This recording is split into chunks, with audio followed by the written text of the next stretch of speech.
let's talk about some weekend picks, Bob. Yeah, Uh, okay. Maybe I'll go first on this one. Do So, it. The Killing season 3 starts on this Sunday on AMC. It's Wow. created by Venus Sood, who previously worked on Cold Case and Push Nevada. Stars Mireille Enos from Big Love, who played the Marquardt twins on the compound. If you remember Yeah. those Marquardt twins. She's going And to be in World War Z with Brad Pitt. whoa, I feel special closeness to anyone who's been on Big Love, especially down on the compound. Fans of ours will know, of course. We've spent a lot of time talking about Big Love. Big love. Yep. Also has Michelle Forbes, Brent Sexton, among others.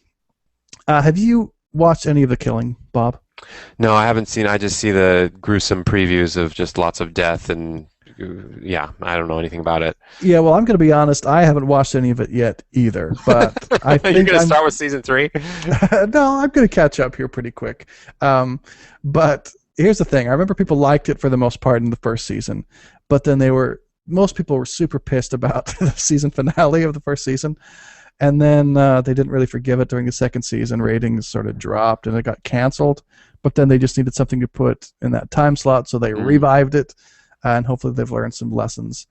Um, so if you are a fan, here I'm announcing it to remind you to go watch it again. If not, well, I'm giving a lukewarm recommendation, but I'm going to be watching it because I want to be a part of that, watching the first season, loving it, and then being pissed off at the finale. I want that first-hand information and experience for me. So if I talked you into it, Not so much. I think yeah, I'm going to be a pass on that one, but fair enough. All right, but it's the biggest TV news of the week, so there you go. I got another pick as a movie, but I want to see what you do first and oh, see if I choose the same one or see what you think of mine. hmm. Okay? Okay. What do you have for us, Bob? Okay, I've got two movies. I'm probably going to see Now You See Me first because it's easy to find. It's a major release in all theaters. So Okay. this stars a lot of famous people. It's got Isla Fisher in it, Mark Ruffalo, Michael Caine, Morgan Freeman, Jesse Eisenberg.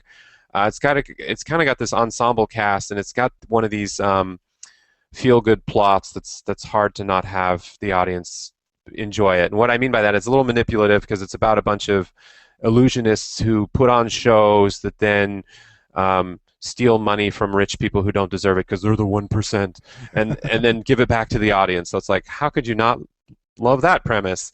So it's kind of got one of these could go either way sort of deals where it's kind of gimmicky and manipulative, but the all-star cast and quite honestly, the premise does intrigue me. These illusionists that can get away with a lot of stuff, and then they're being chased by an FBI dude and that sort of thing.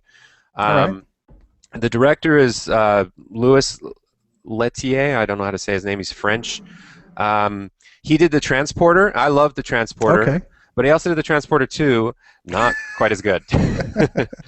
Honestly, most of his stuff is action movie stuff that isn't that good. But he did the movie Unleashed, which I think you liked as well. Oh yeah, with who's Jet that? Li. Jet Li. I did like Yeah, that.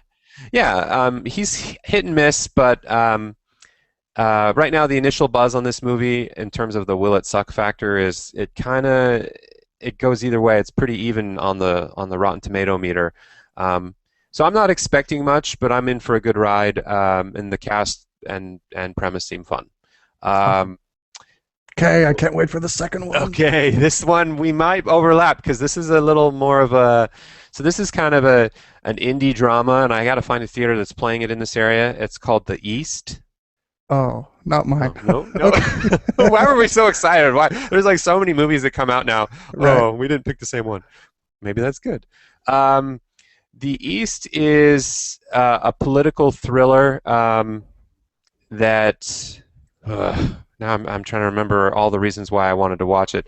It's this writer director combination that did this other movie that I saw recently called Another Earth, which is kind of indie science fiction.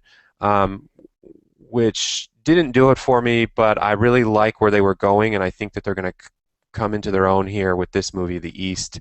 Um, so this is a morality tale. It's about somebody who it's actually a really complicated premise. It's hard to explain. Um, I thought I had notes on it, but now I'm looking and I don't. Just go see The East. Got it. The East. I'm gonna go see it. I'll talk about it in more detail with the review. It's kind of more of an indie drama. It's gonna be hard to find, but it's a political thriller. It looks intriguing. I know that's not great, but we'll let Awesome. you know Hey, more. if it gets you a recommendation, that's a pretty good right there. Yeah. A movie that's caught my eye. Don't know if I'll have time to see a movie this weekend, but I'm looking at Kings of Summer.